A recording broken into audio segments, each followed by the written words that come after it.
Tonight's big stories. Finance Secretary Ben Jokno says underspending remains a concern among government agencies, despite revenues climbing in the first 5 months of the year. The Alliance of Concerned Teachers says it will lodge another complaint before the International Labor Organization over the alleged profiling of the Education Department against its members. And we'll check in on what's happening in Sulu after a firefight that left 5 people dead and over a dozen injured. Welcome to the show. I'm Regina Lay. I'm Gretchen Ho. And I'm Riza Diaz. Straight into our top story with Finance Secretary Ben Jokno saying that government agencies are not spending fast enough despite revenues in the first 5 months climbing by 11%. Now, data from the Finance Department shows that revenue collections jumped by 10.8% in the January to May period to 1.59 trillion pesos. That's up from the 1.44 trillion pesos recorded in the same period last year. For the entire 2023, the government is looking to raise 3.7 trillion pesos in revenues. That's equivalent to 15.2% of the country's GDP, or gross domestic product. Secretary Jokno attributes the revenue jump to over-collections done by the Bureau of Customs as well as the government's privatization efforts. Now, despite this, the finance chief says underspending remains a concern. Data from the Budget Department shows that the government agency's utilization rate is at 91% as of end May, slower than the 93% recorded last year. Jokno says this sluggish spending is not good for a developing country. Bagal silang gumastos ng spending. Hindi si SECMI na. Mabilis si SECMI na mag-release. Mabagal yung mga agencies. We are below our deficit target. So that's for the fiscal conservative, that's nice. But that's necessarily good for a developing country like ours. That's not good, di ba? Kasi nga, because we are trying to make up for that pandemic. It's good to know that we actually have the money. And Finance Secretary Benjamin Jokno was saying that unfortunately, it's not about the lack of money. It's about the ability, the lack of ability To spend. spend. Correct. Because the bottom line is, if the government underspends, then the economy suffers. Because That's it's true. still the largest employer of people, right? And think about all the lost opportunities. It's not like, you and me, the more we spend, the better it is That's for true, us, that's right? true. It's the government actually has to use the money that we pay in taxes. I think, I don't know if you guys remember, but under President Aquino's time, this was the main criticism of him, right? That there was a lot of underspending. underspending by the government. Yeah. But I mean, it just sometimes doesn't make sense where the government's still trying to boost revenues and adding more taxes into so many other, things when we are actually underspending. It's just, to me, That's it's a true, little that's true. kind of like doesn't sink. We should call in Secretary Ben Jokno Right, for that and ask him. Back in 2022, he was already emphasizing on this building capacity. But also we have to remember that the Mandanas Garcia ruling was implemented in 2022, therefore point. giving a lot more budget to the the LGUs. LGUs, correct. So it's kind of expected that underspending can happen, and hopefully we get to solve that long term by building on capacity. Yeah, natawa right? ako sa soundbite ni Secretary Jokno when he said that maybe they're not used to these. Maraming pera. Oh, exactly. Oo, Kasi diba? they're not used to spending Sana so all, much. diba? Oo. Which is a good problem to have. And as Riza was mentioning, taxes, we're talking about additional taxes because Secretary Jokno says the government is constantly looking for additional tax measures. As we were just saying, one of these additional tax measures is what we've been reporting on over the past days. I'm talking about taxes on sweet and salty food and beverages. That's right, big ouch. Camille Samonte tells us what Secretary Jokno thinks of this proposal. Camille, what do you think? Reg, Finance Secretary Benjamin Jokno says the proposal to tax salty food and sweetened beverage is a measure that could benefit public health aside from boosting state coffers. The Finance Department says it will still consult the National Nutrition Council and the Health Department to identify food products that will be included or covered by the higher taxes. Other additional tax measures that the government is eyeing include the tax on single-use plastics and a carbon tax. Jokno did not recommend the imposition of a wealth tax, noting that it's difficult to define wealth. Reg? All right, thanks for that update, Camille. So, kanina sa balita namin sa umaga, sinasabi, hindi raw kasama yung instant noodles. Because it's usually eaten by the poorest of the poor. So, hindi kasama dun sa salt tax. Even though it's salty technically. Yeah. Kahit Kasi titignan yan the components. Oo. So, mahabang discussion yan on which products, which ones are to be Pero ang imposed tanong, on this tama nga yung additional sabi tax. mo bakit nga ba sila humihingi pa ng more revenues when we actually underspend? It's a good point that you raised there. No, we should ask. For clarification. we should ask. But Ay. I mean, it's hard kasi when you look at agencies like DepEd, for instance, DOH, et cetera, there's always complaints of lack of budget. That's why we can't, pay nurses more, for example, right? That's It's probably ongoing where issue. the Pero money is at. Exactly. Pag national budget is different from the local. Correct. Local, right? for It's hard to LGUs. divert That's the true. additional revenues. Well, kasi. here's another one that could cause a long and heated debate. The country's justice system, has it been effective? Well, we can take this with a grain of salt, but the Justice Department wants to address cases filed in court but dismissed due to insufficient presented evidence. According to agency data, about 90 to 95% of cases filed for prosecution are dismissed due to technicalities or insufficient documentation. Meanwhile, 80 to 90% of cases filed by the prosecution in court are dismissed primarily due to lack of evidence. Even the PNP admits their conviction rate or the number of cases resulting in accountability in court is low, which is only at 21.4%. At this moment ay meron lang po kaming 21.4% conviction rate. Hopefully after this training and all the succeeding trainings ay tataas po yung ating conviction rate. Sana po ay matupad yung hangarin na ito na mapataas at mabigyan ng tamang hustisya yung mga taong nagiging biktima ng mga krimen. So, what does the DOJ plan on doing to address its low conviction rates in court? Marlene Alcaide has the details for us. Go ahead, Marlene. Yes, Riza, to address and improve the conviction rate, the DOJ has started a training earlier this morning for law enforcers, including the police in Metro Manila, to strengthen coordination. Their aim is to align the DOJ's level of filing complaints. This means that if previously probable cause was enough to bring a case to court, now the evidence should be clearer and that there should be a greater possibility of convicting the suspect. In the agency's department order issued last March, prosecutors are required to coordinate or collaborate and join investigators to provide support and guidance during the investigation. If the case is weak and lacks evidence, this means that it will not be elevated to court.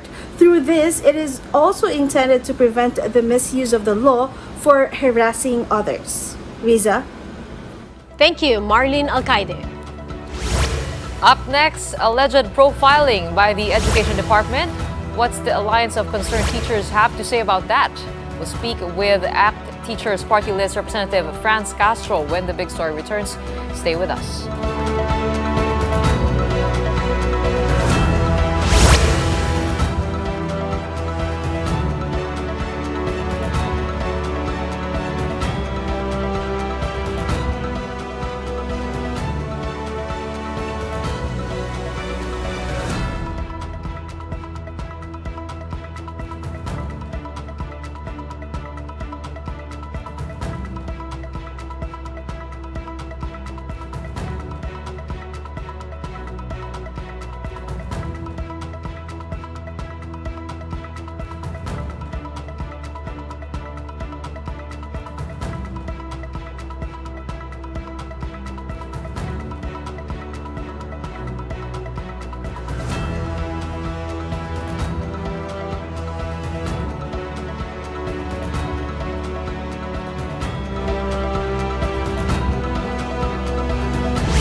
You're still watching the big story here on One News. The Alliance of Concerned Teachers insists that they're being profiled. The group was referring to a DepEd memo, which they believe is meant to survey their members. DepEd issued a memorandum last June 14, directing all its regional and division offices to submit a list identifying teachers affiliated with ACT or ACT who are availing of DepEd's automatic payroll deduction system. The teachers group questions the need to release such a memo when DepEd regional offices already have a list of their members. This isn't the group's first time calling out DepEd. Earlier this year, ACT accused Vice President and Education Chief Sara Duterte of red tagging after she claimed that their group was fond of ideologies espoused by insurgent groups. DepEd has since denied that the memo was for profiling purposes. The department said their only goal is to update their database, and it's not just ACT. DepEd says they're also trying to consolidate data involving other teachers' associations. The memo pertains to ACT, but that is not the only memo issued. There are several memos issued in the same vein, no? So hindi po natin sinisingle out definitely ang ACT. We are not singling out any organization for that matter. This is a purely internal memo that was that was to an internal request for updating of records. President Marcos delivers his second State of the Nation address next month. What does ACT think of his performance and also that of Vice President and Education Secretary Sara Duterte? Let's bring in Marian Enriquez for that story. Ano maan? Pasado ba?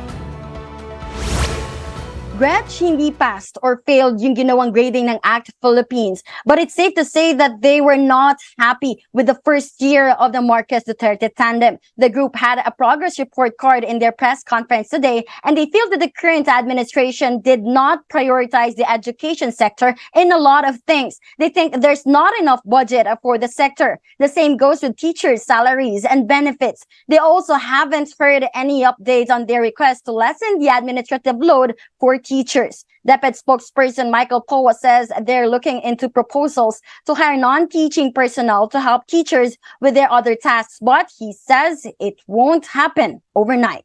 Gretch. Well, we got to get a copy of that report card. Thank you very much, Marian Enriquez. Here to talk to us about what they think of that DepEd memo that we were just reporting on, we have on the show ACT Teachers Party List Representative Franz Castro. Franz, thank you so much for joining us this evening. Welcome to the big story. You heard what we just reported on, pero my first question to you is, we know that Secretary General Raymond Basilio already said that DepEd regional offices have a list of your members. So what do you think? Is this really profiling? Is it possible that DepEd is just updating their database? Thank you, Risa. Good evening to to you and to our viewers. And I think talagang profiling ito, Risa, because they are single outing the Alliance of Concerned Teachers in that memo. Pati nga yung ACT teachers nilagay nila dun sa memo, which is different from the Alliance of Concerned Teachers.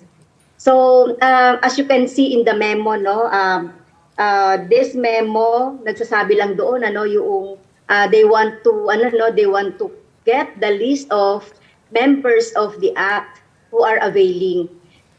Well, alam niyo po matagal nang decentralized ang payroll system ng mga teachers, no, at ng mga empleyado. So panahon pa ni Secretary Rocco, it is being decentralized because of so many complaints of delayed salary, overpayment, or underpayment of loans, etc. So they should have specified in their memo saan talaga gagamitin. Kasi very blanket talagang ang sinasabi doon, they are asking for the list of teachers, 'di ba, na members of the Alliance of Concerned Teachers. So walang walang reason why. And we haven't seen any memo to that effect to the other organizations. So the last time we checked, so wala talaga kaming nakitang ganon. So tingin namin talaga profiling dahil hindi lang nangyari ito. It happened in 2018, 2019, and 2021. So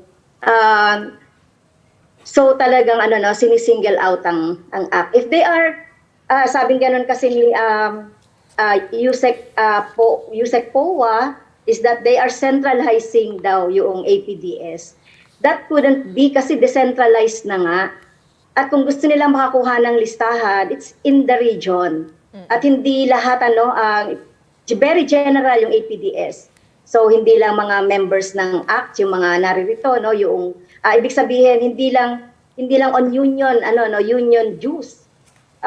Maraming ina-avail ang mga teachers ng APDS, like their loans and other membership doon sa iba pang mga organization. So this is this absurd and vague memo. Okay, ma'am, you mentioned yung delayed payments, matagal na po yan.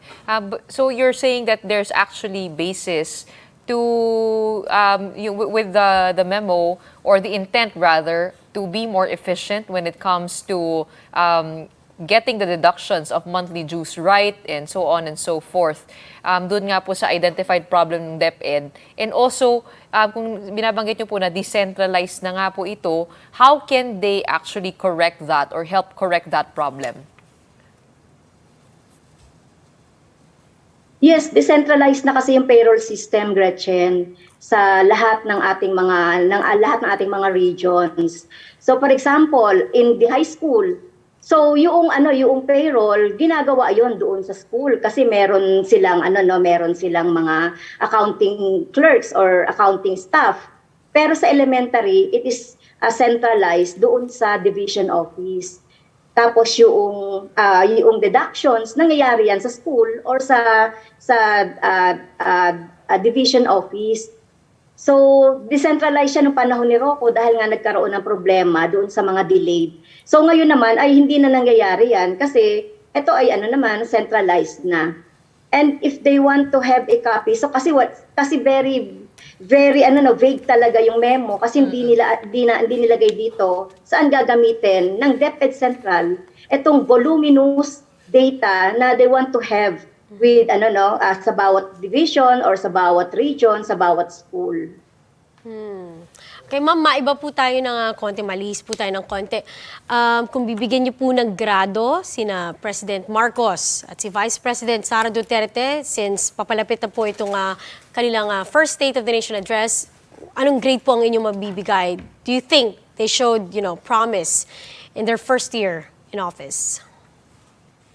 Yes, as regards to the kasi sinasabi nga ng mga teachers as regards to their yung kanilang mga kahilingan on salary increase and payment of the delayed benefits, talagang failed, bagsak, needs improvement, at saka talagang sinasabi nga ng mga teachers na unprioritized. Lalong-lalo na, sinabi ko kanina na yung budget sa education ay if you are going to compare yung budget doon sa international standard na 6% ng GDP, talagang hindi umaabot.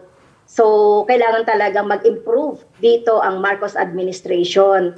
As regards to the respecting the union rights, talagang bagsak and under attack ang mga teachers in terms of their rights and democratic rights.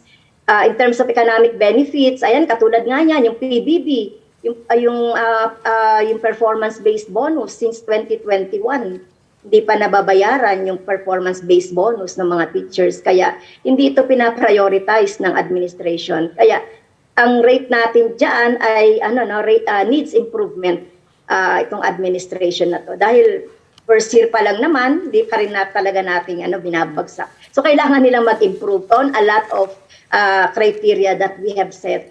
Na ito naman yung 10-point program naman na binigay natin. Binigay ng ACT. Bagong kauupo pa lang ang DepEd Secretary ay binigay na nila yan, sinabmit na nila yan. So walang substantial na tugon. Right. Well, here's hoping the President is listening to us tonight, watching us tonight. Thank you for joining us, ACT Teachers Party List Representative Franz Castro. Now, still on education, but on the maritime front, President Marcos wants to ramp up training for Filipino seafarers. The president instructed the Maritime Industry Authority and CHED to work closely with the shipping industry to make sure that Filipino seamen are well prepared for changes in the sector. Marcos Jr. said our seafarers should be equipped to handle digitalization and automation in the maritime industry. The European Commission previously flagged deficiencies in the training of Filipino seafarers, putting some 50,000 workers at risk of losing their jobs. This has since been resolved, with the Commission agreeing to continue to recognize Filipino seafarer certification. Now, so far, around 150,000 Filipino seafarers have been deployed this year. The Migrant Workers Department sees deployment reaching pre-pandemic levels for 2023. Ang importante kasi ay yung ino-offer na programs natin ay yung mga acceptable dun sa mga shipping companies and ship owners, no? So sa ngayon, yung programa na pini-implement ng CHED at ng Marina ay yung mga nire-require ng nakakaraming mga shipping companies, no? Here's a little bit of bad news. Rice prices are up in some wet markets in Metro Manila. In the Pasig City Mega Market, prices of the staple have increased by as much as 3 pesos per kilo in the past week. Local well-milled rice now ranges between 40 to 45 pesos per kilo, while premium and special varieties of the commodity are now at 48 to 56 pesos per kilo. For imported rice, well-milled is now priced at 41 to 44 pesos, while premium and special rice costs between 48 to 180 pesos per kilo. Agriculture Group SINAG is warning that prices of rice will continue to climb until July due to the increasing farm gate costs of unhusked rice. The group also sees locally produced rice climbing to the level of imported ones. Earlier, the Department of Agriculture admitted that rice is more expensive now due to its improving quality and movements as well in both the world and local markets. Now, over in Russia, tensions are high after a group of rebel mercenaries made their way into Moscow in what's seen as the most recent challenge to the rule of President Vladimir Putin. The Wagner Group marched their way into the city of Rostov in Moscow, demanding for Russia's defense minister to step down. Now, after creating tensions and prompting additional security measures in the capital, the group decided to retreat to avoid, quote, shedding Russian blood. President Putin has since vowed to put an end to this mutiny. Wagner chief Yevgeny Prigozhin has been exiled to Belarus, although it's not clear if this puts an end to hostilities and other possible attempts at rebellion. The Foreign Affairs Department is closely monitoring the status of OFWs in Russia. So far, there have been no requests for repatriation. Most of our Filipinos po are in the Moscow area. But we also have some Filipinos in the Rostov-on-Don and nearby areas. They've been contacted and have been reportedly A-OK. So safe naman po sila. Up next, chaos ensued in Maimbung, Sulu after government troops served a search warrant against the town's former vice mayor. More details on that when the big story returns.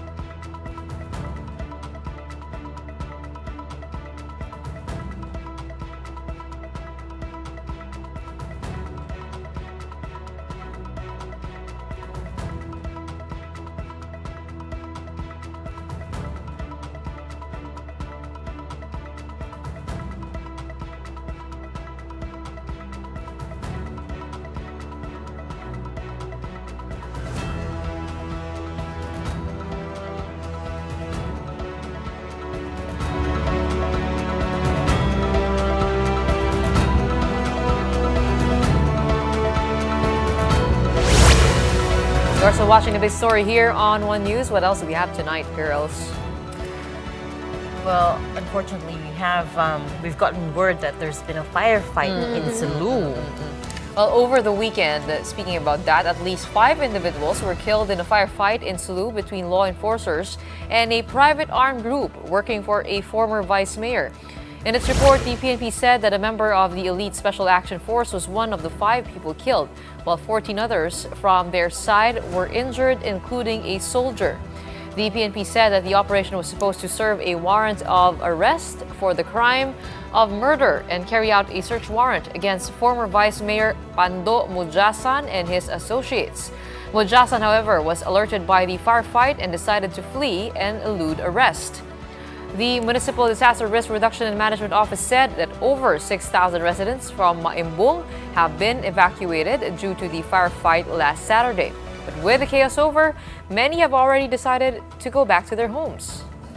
Papalapit pa lang sila doon sa lugar kung saan naroroon si former Vice Mayor Mudjasan, ay nagkaroon na ng engkwentro. So ibig sabihin, talagang may mga layers of defense yung lugar kung nasaan siya nandoon. Nagbabalikan na yung mga community, walang problema yan.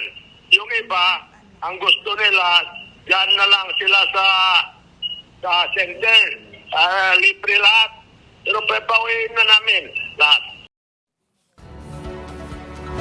Well, it's already been a few days. How has the manhunt operation been going since the firefight last Saturday? Let's get more details on that from Brian Castillo. Brian, what do you have for us?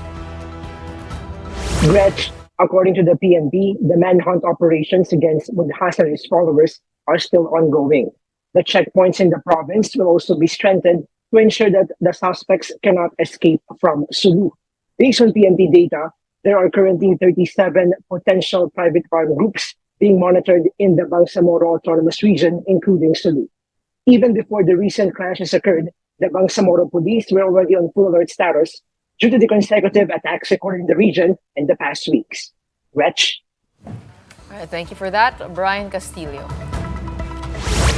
Now, former Defense OIC Carlito Galvez Jr. has been reappointed as Presidential Peace Advisor, a post he also formerly held during the Duterte administration.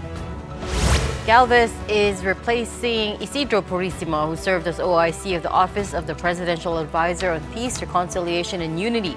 Purisima will now be Senior Undersecretary of the same office.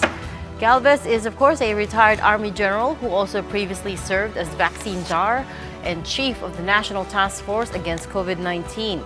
The members of Parliament of the Bangsamoro Autonomous Region in Muslim Mindanao welcomed Galvez's reappointment, expressing confidence in his experience as former OIC of the DND. Defense Secretary Gibot Teodoro also says he's looking forward to working with Galvez in strengthening the country's internal security.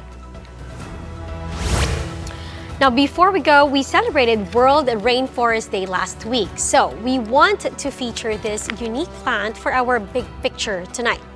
Now, are you guys familiar with Pitogo? Well, it's a slow-growing plant that thrives in tropical rainforests and is endemic to the Philippines. But its claim to fame is being dubbed as living fossil or a Jurassic plant. Its plant lineage goes back to prehistoric times, some 350 million years ago lang naman, outliving dinosaurs. Now, this Pitogo plant you're seeing now is estimated to be at least 75 years old. Its cone, the yellow bulb in the middle, also bloomed for the first time in 3 years. Well, speaking of fossils, meron tayong natanggap na picture, big picture, dadagdag ko lang Oo, ito, big story din over, di ba? There's a meme. Oo, si Taylor Swift baka maging fossil na rin bago pumunta rito. Fans have been clamoring for her to come to the Philippines for the her past Eras days, tour. doing all sorts of stuff. And actually, that resulted to something. There have been 3 dates announced for the Singapore leg. Still not in the Philippines, though. Dumagdag pa ng 3 days sa Singapore. Oh my goodness. Diba? And there's a story on Yahoo that we were just reading. In the article said that apparently some 8 million people registered for the Singapore 6 nights of concerts in total for Taylor Swift, when in fact there's only 5 million people total population in Singapore. So it's like that's amazing for their economy, exactly. though. That's amazing tourism, right? But tayo, kailangan muna natin ayusin yung logistics to Philippine Arena, and then when we get to that, we can have Taylor Swift probably. Or Diba? there's Bruno other Mars. venues. Bruno Mars, di ba problem? Oo, kagulo Over the doon. weekend.